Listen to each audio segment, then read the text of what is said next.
السلام عليكم لما أنتوا الإسلامي وولاشين حليم قبات أو إمك هذا كسوق مقدشو وحاربة شعبك غير مقدشو إن سلام هكا كجارسيو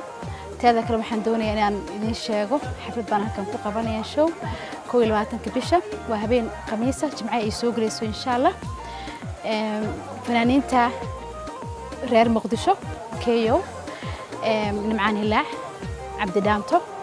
ayaa markaa insha Allah habeenkii la daadihinayo xafladda showgan wuxuu ka dhici doonaa guriga Samo waa meel cusub markaa oo aad u qurux badan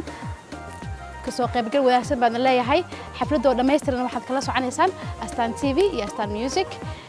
aad baan idin salaamaya waan idin jecelahay ka soo qayb gal wanaagsan all my fans magaalada ku nool waan idin salaamaya waxaan leeyahay welcome and let's have fun